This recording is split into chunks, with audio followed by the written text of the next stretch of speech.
The 2026 FIFA World Cup just wrapped its group stage with the USA and Mexico both topping their groups alongside marquee winners Spain, Brazil, France, Argentina, and England. Now that we're in the thick of the action, we took a deep dive into occupancy across a sampling of American host cities, and we did so for both the group stage opener as well as the closing match for the group stage in each city. This first slide tracks each city's on-the-books occupancy buildup for their opening matchups in the group stage, starting from 200 days out. The story here is Boston. 6 months before kickoff, Boston was already at 34% on-the-books occupancy for Haiti versus Scotland, while every other city in this sample sat in the teens. That early lead could reflect Boston's comparatively tight hotel inventory coupled with a Saturday opener. Atlanta sits on the opposite end. Its group stage opener was Spain versus Cape Verde on a Monday, and between the Monday game and the deeper supply of hotel rooms, Atlanta appeared to lag, especially from that 50-day lead time mark until game day. And by game day, Boston, LA, and New York were each around 90%, while Atlanta brought up the rear at 66%, a 24-point spread. Now, let's look at the same data, but for the closing matchup that each city hosted for the group stage. And what we see is that the curves appear more compressed. 5 of 6 close at 85+%.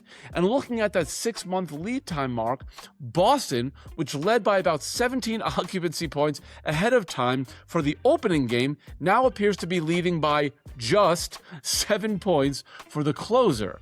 Los Angeles, which you see here flashing in yellow, is interesting because it shifted perhaps the most notably. Its opening matchup, seen again here, closed 5 points higher than its final. And these were both USA matchups, so I think the day of week definitely played a factor, with the opener having been on a Friday versus a closer on a Thursday.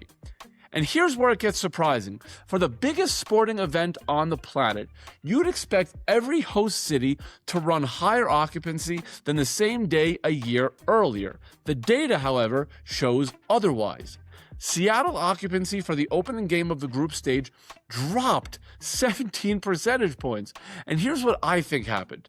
As hotel prices evolved for this evening of Seattle's opening game, they peaked well above $400 per night. This was a Belgium versus Egypt match. There were travel challenges associated with getting to the US from Egypt.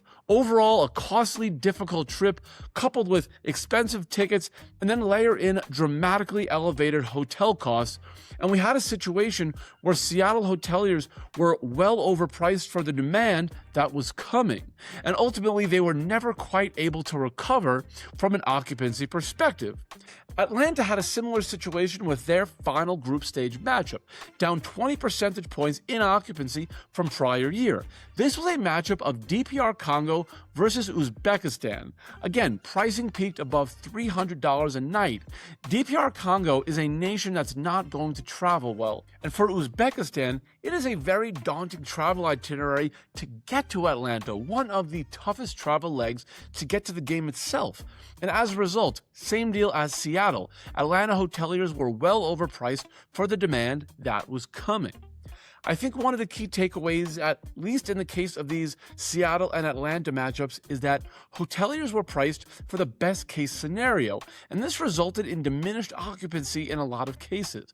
The lesson for revenue managers is this: even a global phenomenon like the World Cup doesn't guarantee the lift you might expect on paper. You have to monitor the demand signals, you have to watch the buildup curve, and you have to be dynamic and nimble. When the demand isn't materializing, you have to be willing to pivot quickly. Thank you all so very much for tuning into the Spotlight podcast. My name is Blake Ryder, and we will be back next week, as always, with another Lighthouse Quick Take.